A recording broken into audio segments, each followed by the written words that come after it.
La grande émission de Mag, ça continue. Merci les amis d'être avec nous. C'est un plaisir de vous retrouver comme chaque jour sur les antennes d'Azur TV avec votre magazine de société 100% Côte d'Azur. La grande émission de Mag, ça commence là, maintenant, tout de suite. On se prépare, on se met en place. Je vois du coin de l'œil, là-bas derrière, notre chroniqueur du jour qui lui aussi se prépare. Notre invité est là en coulisses. Il va arriver dans quelques instants. Images, invité, chroniqueur, reportage. Il y en aura pour tout le monde. On va encore faire le tour de la Côte d'Azur. Installez-vous tranquillement. On passe une demi-heure ensemble. C'est parti, la grande émission de Mag. C'est juste après ça.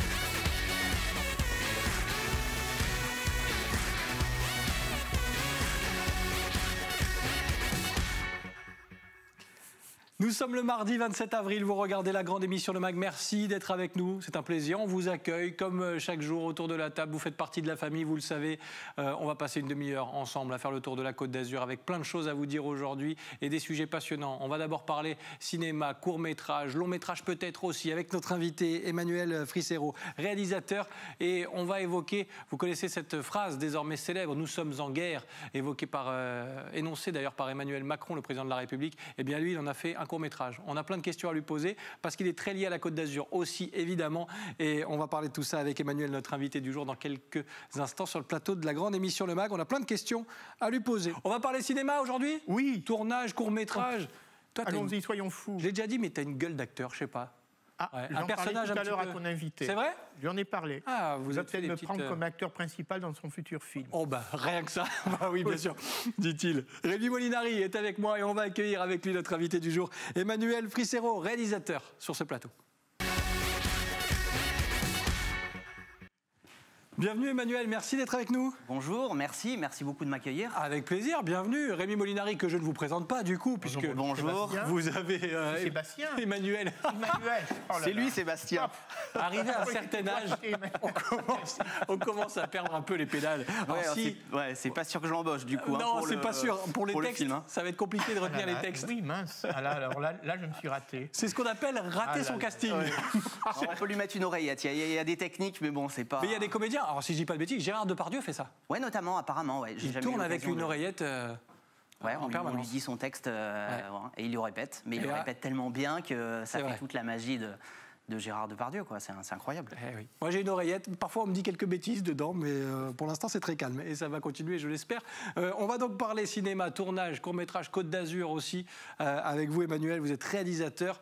Et une sacrée belle histoire née de cette période compliquée qu'on a tous vécue et qu'on continue de vivre aujourd'hui. Puisque j'ai évoqué la phrase du président de la République lors du premier confinement, « Nous sommes en guerre ». Vous en avez fait un court-métrage. Expliquez-nous un petit peu comment vous êtes parti dans cette aventure.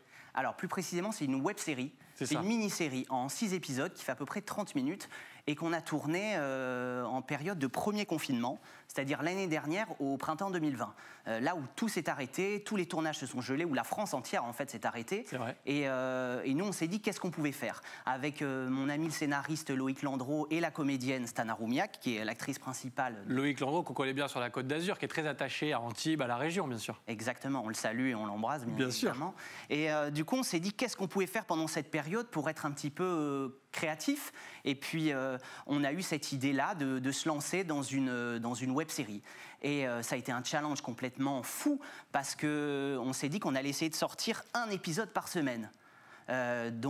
C'était... Ne sachant pas combien de temps allait durer un petit peu cette période. Alors, effectivement, on s'était plus ou moins fixé sur peut-être 5-6 épisodes, mais on ne savait pas. On s'est dit, on va tenter de faire le premier, on va essayer de le faire, parce que là, pour une fois, et pour la première fois de ma carrière, j'avais strictement personne à la technique. Je n'avais aucune équipe technique. Ah oui, c'est ça. C'est-à-dire qu'on a multiplié les postes, j'étais à la caméra, au son, à la lumière, au montage. La seule chose que j'ai pu faire, c'était la post-prod à distance, avec un étalonneur, avec mon compositeur habituel. Mais voilà, c'est vraiment une période tellement compliquée, et on a réussi. C'était un challenge fou. On a sorti le premier épisode, et il y a eu 2 suites un engouement incroyable autour de la série, des milliers de vues. Alors la série est sortie sur YouTube, c'était ça en fait. On sortait tous les samedis matins à 11h un épisode sur YouTube. Et voilà, plein de commentaires élogieux. Et là, ça y est, on avait les pieds dedans. On savait exactement ce qu'on allait faire pendant cette période de confinement. Mais voilà, ça a été très compliqué de créer parce que la seule personne que je pouvais filmer, c'était la comédienne. Et voilà, par des techniques de mise en scène, des idées de mise en scène, on a réussi à faire intervenir plein de comédiens du monde entier, parce que là, notamment, cette séquence-là, c'est avec Christophe Rangoli, qui est un acteur, il était en Martinique. Il s'est enregistré de son côté avec son téléphone portable, et voilà, donc tous les acteurs en fait, qu'on voit dans la série apparaissent soit en visio, soit en hors-champ, c'est-à-dire derrière un mur, derrière des portes. Voilà comment on a réussi à trouver un peu une dynamique et une mise en scène la plus originale possible pendant cette période si compliquée. Rémi, cette période, on le voit chaque semaine, chaque jour dans la grande émission Le Mag, elle donne des idées finalement. Ah oui, oui, tout à fait. Ben moi, c'est un peu la même chose lorsque je fais les livres. On ne sait pas trop, ou je ne sais pas combien de pages il va avoir. En fait. C'est vrai, ouais. Et puis, alors, chaque fois, j'annule les premiers dessins parce qu'ils s'en créent d'autres, parce qu'il y a des choses à améliorer. Et en fait, je pense que le scénario évolue en fonction de la durée du confinement, ou en fonction de tout ce qui va se passer. Oui, tout à fait. En fait, le scénario n'était pas écrit entièrement au moment du tournage du premier épisode. C'est ça. Est-ce qu'on peut avoir le pitch d'ailleurs? On appelle ça le pitch, mais voilà. Le pitch, c'est l'histoire donc de Stella, interprétée par Stana Roumillac, en fait, c'est une jeune femme qui croit pas en grand-chose et elle croit pas au coronavirus. Elle pense que c'est une manipulation totale de l'État, mais malheureusement, il va se passer quelque chose dans sa vie personnelle lié directement à la Covid, et à ce moment-là, elle va profondément changer. C'est-à-dire qu'elle va se tourner vers les autres, elle va essayer d'aider les autres, et elle va avoir cette phrase qui va résonner, on va dire, dans son cœur, si nous changeons, le monde peut changer. Voilà, si nous changeons, le monde change. Et c'est vraiment une série feel good. C'est une série qui démarre sur quelque chose d'assez dur, lourd et dramatique, et qui va vers un beau message positif. Et voilà, et je pense que c'est aussi ça qui a plu aux gens, c'est-à-dire donner du positif, donner de l'amour pendant cette période où on était complètement perdus. Et je pense que c'est ça qui a plu. Et dont on va finalement tirer un bien, parce qu'on va en tirer quand même un bénéfice. Bien sûr, complètement. Il faut en tirer un bénéfice. Il faut, et je pense que pour nous, ça a été une manière, en tout cas, peut-être de survivre à cette période. En étant créatif et en n'étant pas enfermé chez soi en tant qu'artiste, en plus d'un coup où il n'y a plus de cinéma, il n'y a plus de tournage. On voyait tout ce qui se passait dehors et on en était tellement désolés. Et on s'est dit autant essayer d'être créatif et de donner un peu de baume au cœur aux gens. Ça a changé votre façon d'appréhender le métier, la réalisation, parce que vous l'avez dit, vous êtes adapté, il a fallu trouver des techniques, il n'y avait pas de technicien. Est-ce que finalement, alors je sais qu'on a beaucoup utilisé cette formule, elle n'est pas forcément toujours adaptée, mais est-ce que dans votre métier, dans la façon dont vous allez aborder les choses maintenant, il y aura un avant, un après cette série? Certainement. Déjà, je n'imaginais même pas faire cette série, parce qu'elle est arrivée vraiment, on a eu cette idée au moment du confinement. Donc c'est-à-dire, c'est arrivé, on a eu 2 semaines pour se préparer et sortir le premier épisode. Donc là, il a fallu être réactif, créatif, et voilà, on est allé rechercher au fond de soi des ressources, des choses qu'on n'avait jamais imaginées. Et puis, ça m'a aussi rappelé un peu mes débuts. Quand j'étais tout jeune, où il fallait tout faire. Et oui, on bricole. On bricole, on apprend. Le bon côté, c'est le budget, du coup, ça coûte un peu moins cher. Ah ouais, il n'y a pas de budget, en fait. Il n'y a quasiment pas de budget. Et tous les acteurs, tous les gens qui ont participé pendant cette période, c'est bénévole. Juste l'envie de créer et de faire quelque chose qui va rester. Au final. Et ça s'est plutôt bien passé, on va y revenir largement, bien sûr, avec vous, Emmanuel, et avec Rémi Molinari, par l'intermédiaire du quiz du jour. Tu sais, mon Rémi? C'est vrai. Ah oui, tu sais. J'ai rien révisé, là. Ah, t'as rien révisé? Carrément rien pour voir, justement, si. Ah, d'accord, tu fais tout confiance à l'impro, quoi. Carrément. Mais est-ce que c'est pas là où t'es le meilleur? Peut-être. On va le découvrir. Avec des indices, je vous le rappelle, qui vont s'afficher, 3 normalement. Et derrière chaque indice se cache une information qui concerne notre invité, Emmanuel Fricero, réalisateur. Tu es prêt, Rémi? Il est déjà tourné vers l'écran. C'est parti, premier indice. Ah ben l'ESRA, c'est l'école qui est sur le port, là, l'école vidéo, école supérieure, réalisation audiovisuelle. Exactement, c'est exactement ça. Il part bien, c'était pas très compliqué. Pas très compliqué pour l'instant.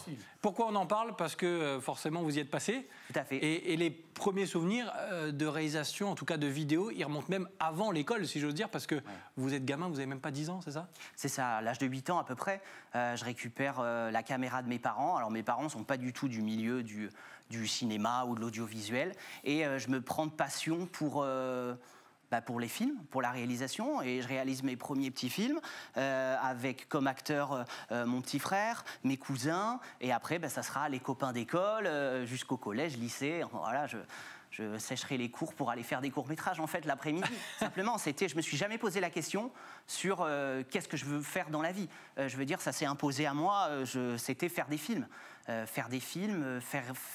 Faire rêver les gens, essayer de raconter des histoires et de passer des messages.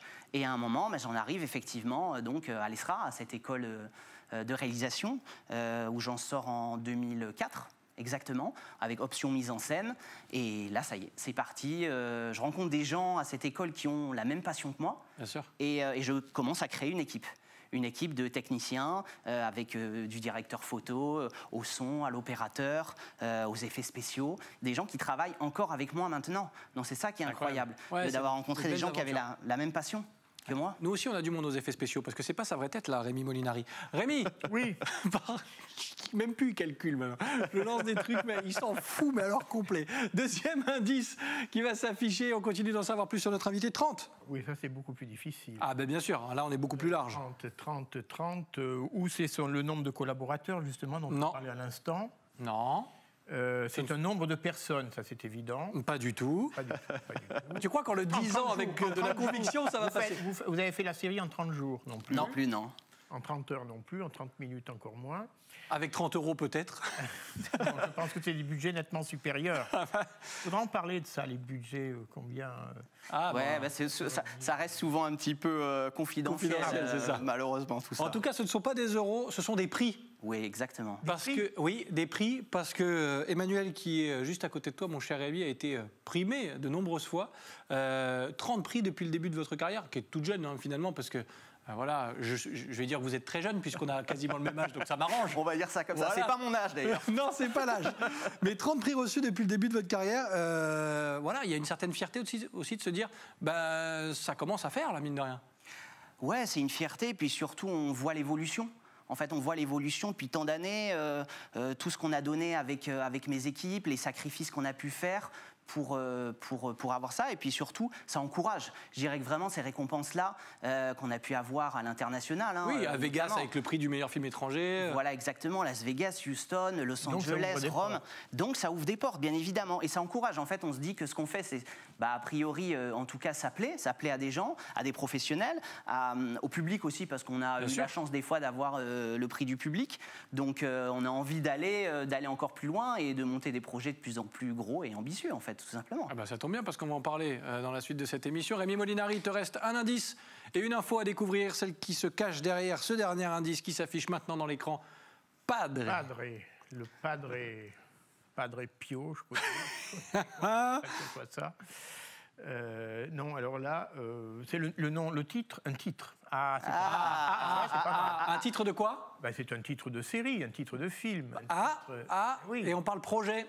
Mais c'est un projet de long métrage. Exactement. Le Padre Pio, justement? Non, pas Pio, non, tout simplement pas. Juste Padre. Mais c'est vrai que malgré la situation, on arrive à se projeter, à avoir des idées, des envies de faire des choses. Et c'est le cas avec ce projet. Expliquez-nous. Alors, c'est mon projet de long métrage cinéma qui s'appelle Padre. C'est un thriller spirituel sur lequel on est en train de travailler depuis des années. Voilà, l'envie de passer au long métrage, elle est là depuis très très longtemps. Hein, mais il y a aussi, il y a aussi une économie énorme. Il faut débloquer des budgets de plusieurs conséquent, on va dire. Voilà, conséquent, de plusieurs millions d'euros. Et du coup, voilà, on travaille, ça avance très bien. On espère pouvoir le tourner très très rapidement sur la Côte d'Azur, en très très grande partie sur la Côte d'Azur, parce que vraiment, c'est un terrain de jeu incroyable. C'est un terrain de jeu incroyable. Je suis né ici, j'ai grandi ici, j'ai monté ma société ici, donc j'ai envie de continuer en fait à faire des projets sur la Côte d'Azur, et puis surtout faire travailler aussi tous les techniciens, les acteurs, et puis profiter de ces décors et de cette lumière complètement hallucinante. Donc, voilà. Les studios de la Victorine peuvent intervenir, vous pouvez vous installer dans leur studio, louer les... Tout à fait, exactement, ouais, bien sûr, on peut installer nos studios de production, et éventuellement aussi y tourner des séquences, y créer des décors en fait, parce que du coup,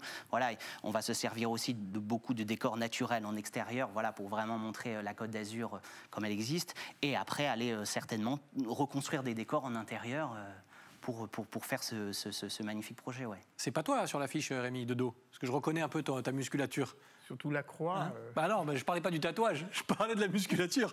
Rémi Molinari, reste, tu t'en es plutôt bien sorti. Tu as le droit de rester jusqu'à la fin de cette émission, c'est pas mal. Hein, on continue de parler cinéma parce que la dernière minute, je voulais qu'on la passe là-dessus. On a parlé de Padré, le projet Emmanuel Fricero de long métrage. Aujourd'hui, on en est où? On a besoin de quoi et comment on fait pour vous aider à avancer dans cette aventure? On a encore besoin de plein de choses. Hein. C'est sûr que voilà, toutes les aides sont bonnes à prendre, surtout quand on part sur des projets aussi ambitieux que ça. Donc s'il y en a qui ont envie de nous aider financièrement, artistiquement ou des collaborations même techniques, voilà, tout le monde est bienvenu pour s'embarquer dans cette grande aventure de long métrage. Et c'est une super aventure qui s'annonce. Déjà, celle de la série Nous sommes en guerre a été pas mal du tout. Pas de suite, hein, on garde cette série, il n'y aura pas de... Non, c'est vraiment une mini-série, il y a un début, une fin, on pourrait peut-être, hein, mais on sait jamais. Pour le moment, c'est pas au programme. C'est pas prévu. Merci beaucoup Emmanuel Fricero d'avoir partagé ce moment avec nous. Merci sur le plateau de la Grande Émission Le Mag. À très bientôt, merci à vous de votre fidélité. La Grande Émission Le Mag, ça continue toute la semaine, on est là jusqu'à vendredi. Je vous souhaite de passer un agréable moment sur les antennes d'Azur TV et je vous dis à demain, bye bye.